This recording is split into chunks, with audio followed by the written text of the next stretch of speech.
આખરે સઉદી અરબ કેવી રીતે ખજૂરની ખેતી કરીને કરોડો રૂપિયાની કમાણી કરી રહ્યું છે અને ખજૂર ઉગાડવા માટે કઈ કઈ બાબતોનું ધ્યાન રાખવું પડે છે? આજે આપણે સઉદી અરબના અલ કરામે શહેરમાં આવેલા અબુ અયાસ ફાર્મ વિશે વાત કરવા જઈ રહ્યા છે, જ્યાં ખજૂરના લાખો વૃક્ષોને ઉગાડવામાં આવે છે અને દરરોજ ખજૂરને ટ્રકોમાં ભરવામાં આવે છે.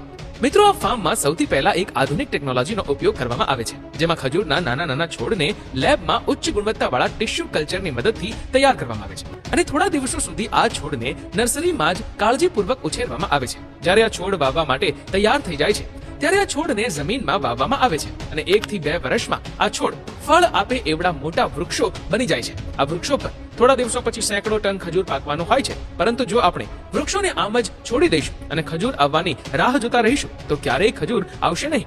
ઝાડમાં ખજૂર આવે તે માટે એક પ્રક્રિયા કરવી પડે છે, જેને પોલિનેશન કહેવામાં આવે છે, જેમાં એક ઝાડ માદા હોય છે અને બીજું નર હોય છે અને નર ખજૂરની અલગ અલગ જાતો હોય છે.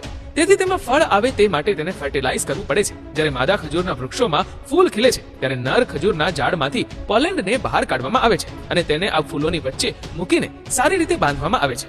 પોલેન્ડને ફૂલોની વચ્ચે કેવી રીતે મૂકવામાં આવે છે તે તમે આ વિડીયોમાં જોઈ જ શકો છો. ફર્ટિલાઇઝેશનને કારણે થોડા અઠવાડિયા પછી ખજૂરમાં નાના નાના ફળો દેખાવા લાગે છે અને કેટલાય અઠવાડિયા સુધી સઉદી અરબની કડક ગરમી સહન કર્યા પછી આ ફળો પાકવા લાગે છે અને પાક્યા પછી જ તેમાં મીઠાશ અને સ્વાદ આવે છે. હવે જ્યારે ખજૂર સારી રીતે પાકી જાય છે ત્યારબાદ લણણીનો વારો આવે છે. જો ઝાડ નાના હોય તો તેને જમીન પર ઉભા જ તોડી લેવામાં આવે છે, પરંતુ જે વૃક્ષો ખૂબ જ ઊંચા હોય છે તેમાંથી ખજૂર તોડવા માટે કારીગરો અમુક પ્રકારના હાઇડ્રોલિક એલિવેટરનો ઉપયોગ કરે છે અને તેના પર ચડીને ખજૂરને તોડે છે. ત્યારબાદ આ બધો ખજૂર આ ટ્રેમાં એકત્રિત કરવામાં આવે છે અને પછી ટ્રાન્સપોર્ટ કરીને તેને આગળની પ્રક્રિયા માટે ખજૂરની પ્રોસેસિંગ ફેક્ટરીમાં મોકલી દેવામાં આવે છે. આ ફેક્ટરીમાં સૌપ્રથમ ખજૂરમાંથી ખરાબ ખજૂરને અલગ કરવામાં આવે છે અને પછી અલગ અલગ સાઈઝના આધારે ગ્રેડિંગ કરવામાં આવે છે, જેના માટે આ ખજૂર વોશિંગ યુનિટમાં જાય છે, જ્યાં તેના પર જામેલી ધૂળને સારી રીતે ધોઈને સાફ કરવામાં આવે છે અને આગળ આ ખજૂરને રોલિંગ બ્રશમાંથી પસાર કરવામાં આવે છે, જેના કારણે તેના પરનું પાણી સુકાઈ જાય છે.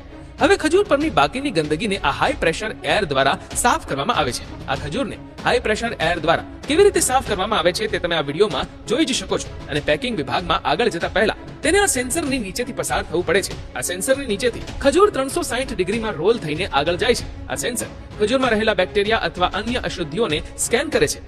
ખજૂરને કેવી રીતે સ્કેન કરવામાં આવી રહ્યો છે તે તમે આ વિડીયોમાં જોઈ જ શકો છો. અને આ યુવી લાઇટ દ્વારા બેક્ટેરિયાનો નાશ કરવામાં આવે છે અને આ 100% શુદ્ધ ખજૂરને આગળ પેકિંગ એરિયામાં મોકલવામાં આવે છે અને તેને અલગ અલગ પેકેટમાં પેક કરવામાં આવે છે. તમને જાણીને આશ્ચર્ય થશે કે સઉદી અરબ દર વર્ષે 20 લાખ ટન ખજૂરનું ઉત્પાદન કરે છે, જેના કારણે સઉદી અરબ દર વર્ષે $120 મિલિયન ની કમાણી કરે છે.